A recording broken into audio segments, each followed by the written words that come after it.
Hi friends, मैं नवलेश आज आप लोग के लिए मैथ का क्लास 10th एक्सरसाइज 2.3 बताने वाला हूं, जिसमें सबसे पहले फॉर्मूला बताऊंगा। कहा गया है कि भाज्य बराबर भाजक गुने भागफल प्लस शेष। अर्थात भाज्य क्या होता है ये सब बचपन में तुम पढ़ा होगा, भाजक क्या होता है, भागफल क्या होता है, शेषफल क्या होता है तुम पहले ही पढ़ चुका है।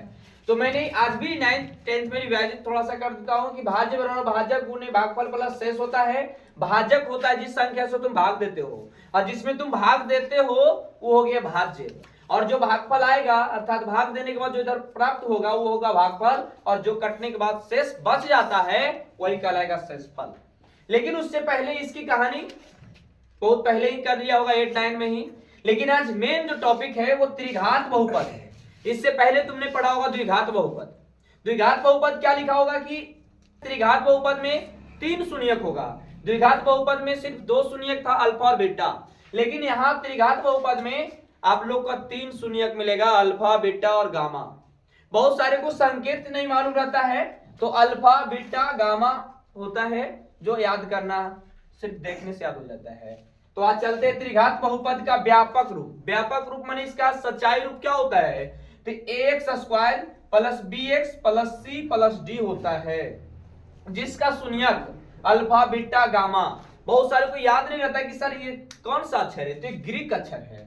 अर्थात कहा जा सकता है कि ये ग्रीक अक्षर दिया गया है, अर्थात ग्रीक शब्द का ये सब शब्द है, अल्फा बीटा गामा है, जिसमें 3 शून्यक होगा, अल्फा बीटा गामा। और इससे पहले द्विघात बहुपद पढ़ा होगा, उसमें 2 शून्यक था, अल्फा और बीटा। कहा गया त्रिघात बहुपद का व्यापक रूप x² plus bx plus c plus d होता है, जिसका शून्यक अल्फा बीटा गामा होता है। तो उसमें मैंने बताया था अल्फा प्लस बीटा, तो इसमें 3 शून्यक है, तो alpha plus beta plus gamma बराबर होता है माइनस b बटा a। Alpha plus beta plus gamma बराबर होता है माइनस b बटा a। और अगला जो होगा उसमें बताए थे अल्फा एंड बीटा, क्योंकि 2 ही था लेकिन इसमें 3 है, तो हो जाएगा alpha beta beta gamma, gamma alpha होगा c बटा a। Alpha beta beta gamma gamma alpha. बहुत सारे को बोलना नहीं आता है, तो याद करना इस रूप में कि alpha beta beta gamma gamma alpha का फॉर्मूला होता है c बटा a। और उसमें मैंने बताया था 2 होता था अल्फा इंटू बीटा, लेकिन इसमें 3 है, तो तीनों शून्य को गुना करके लिखेंगे। अल्फा बीटा गामा का होता है माइनस d बटा a, अल्फा बीटा गामा बराबर d बटा a। तो कहेगा सर a क्या होता है, b क्या होता है, c क्या होता है, d क्या होता है। तो बहुपद जो दिया गया था त्रिघात बहुपद का, यह कहलाएगा प्रथम वाला a, दूसरा जो गुणांक आएगा अचर में वो कहलाएगा b, और तीसरा जो गुणांक कहलाएगा वो होगा c। चौथा जो होगा खुद एक निर्देशांक अर्थात एक निश्चित संख्या होती है जिसकी संख्या d सुसूचित किया जाएंगे। यह हो गया द्विघात त्रिघात बहुपद का। जब त्रिघात बहुपद का फॉर्मूला तुमसे पूछे, अर्थात त्रिघातीय बहुपद का व्यंजक पूछे, तो ये तीनों फॉर्मूला, लेकिन तीनों शून्यक दिया हुआ हो और उसका कहेगा त्रिघात बहुपद ज्ञात करें, तो उसके लिए अलग फॉर्मूला होता है जिसमें शून्यक दिया हुआ रहेगा अल्फा बीटा गामा, लेकिन त्रिघात बहुपद हमको पता नहीं रहेगा, वो भी बता रहे हैं। बहुपद का सूत्र कहता है x³, उसमें द्विघात बहुपद का सूत्र था x² minus alpha plus beta into x और प्लस अल्फा इंटू बीटा। ये तो आसानी तरीका से याद हो गया होगा, लेकिन बात यहां है कि त्रिघात बहुपद आएगा 2 नंबर में बनाने के लिए, और ऑब्जेक्टिव में भी आता है। त्रिघात बहुपद का व्यापक रूप लिखा मैंने, उसके बाद त्रिघात बहुपद का सूत्र मैंने लिखा x³ minus alpha beta gamma, alpha beta gamma अर्थात alpha plus beta plus gamma into x² minus alpha plus beta plus gamma into x² plus alpha beta beta gamma gamma alpha into X plus alpha into beta. अर्थात कहा जा सकता है कि ये तीनों formula देख रहे हो, इसी तीनों का फॉर्मूला मैंने इस त्रिघात बहुपद में व्याख्या किया। अर्थात x³ तो a का मान मैंने लिखा है alpha plus beta plus gamma, b का मान में उठाया alpha beta beta gamma gamma alpha, c का मान में उठाया अल्फा बीटा गामा, c का और d खुद ही हो जाता है, अर्थात अल्फा इंटू बीटा जो होगा ये होगा अल्फा इंटू बीटा का फॉर्मूला। इसके बाद त्रिघात बहुपद के इसके बाद व्यंजक जो होती है इसमें 3 शून्यक होता है, जिसका शून्यक यहां लिख देना है,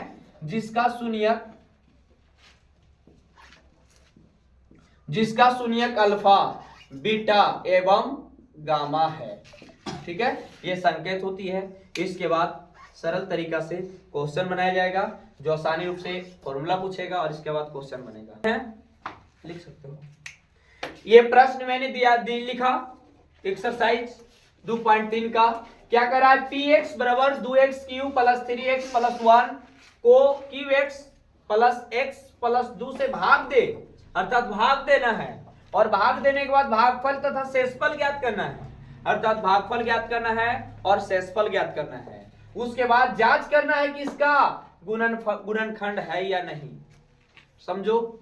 अब क्या करना है, इसमें हल लिखना है सबसे पहले हल करने के लिए। और आप लोग एक बात याद रखना है कि जब भाग दे तो अगला पद को अवश्य काट दे। सबसे पहले छोटा वाले को भाग देंगे, अर्थात कहा जा सकता है कि px भाग qx।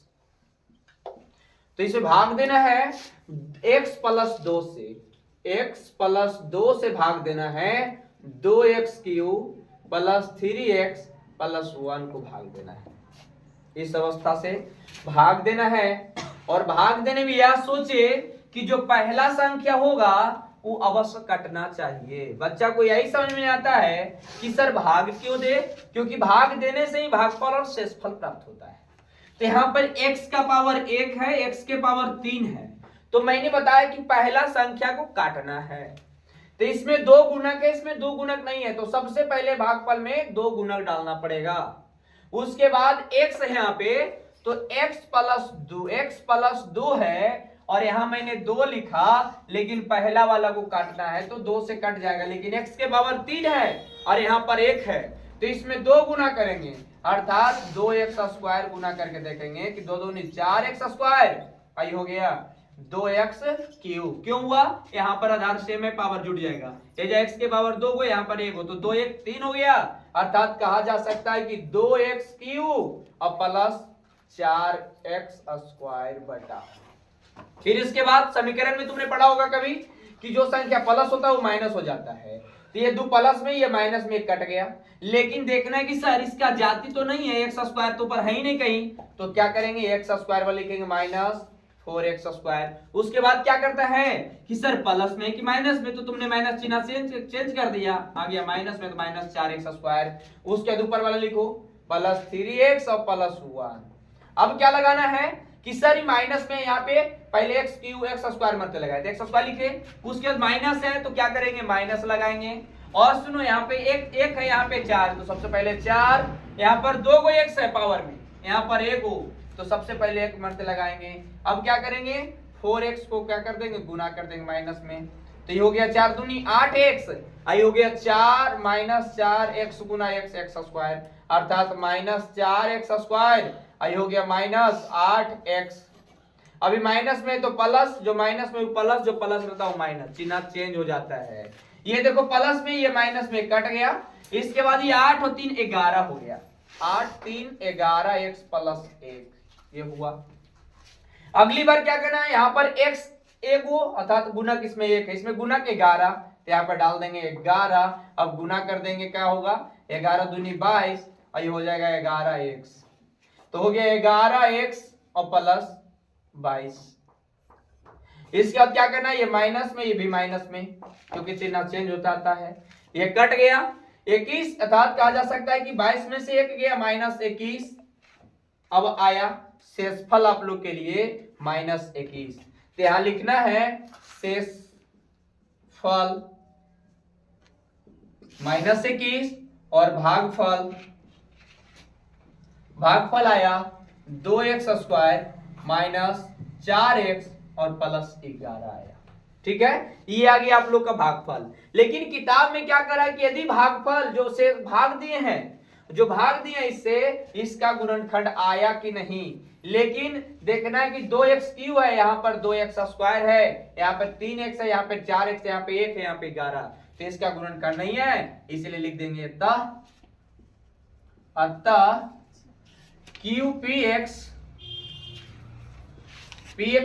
qx बराबर 2x³ प्लस 3x प्लस 1 का qx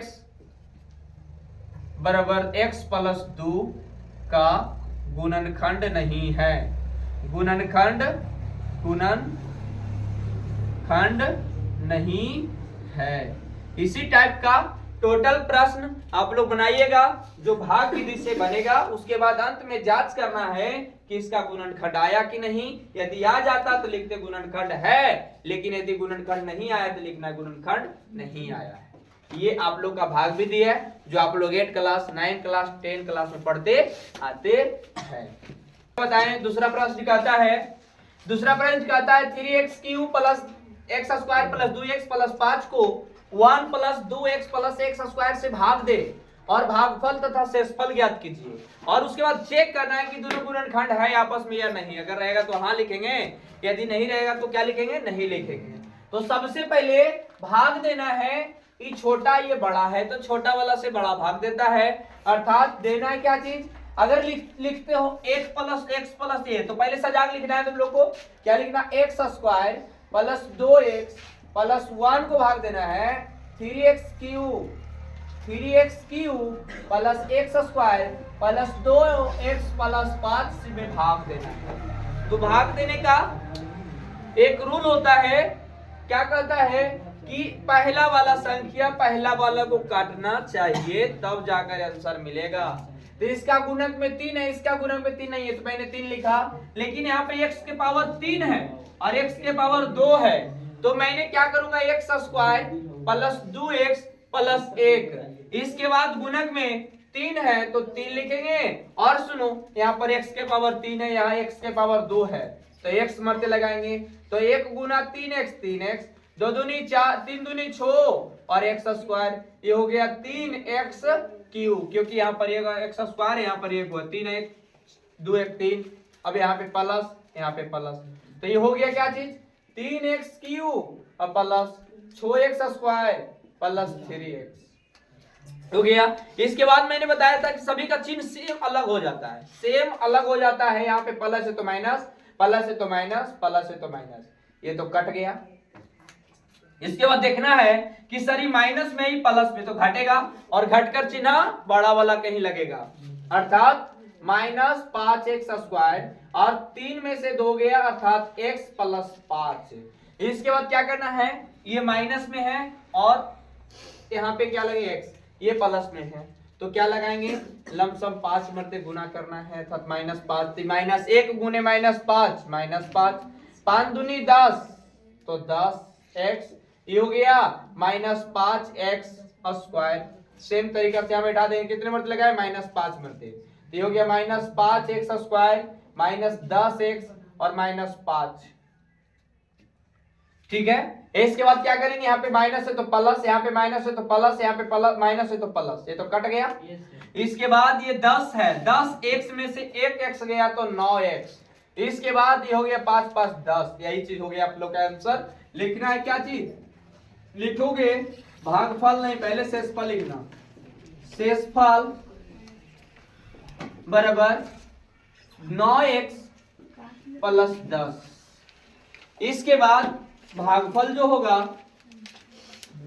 भागफल हो जाएगा 3x माइनस 5, यही आप लोग का क्या होगा, आंसर होगा। दिया।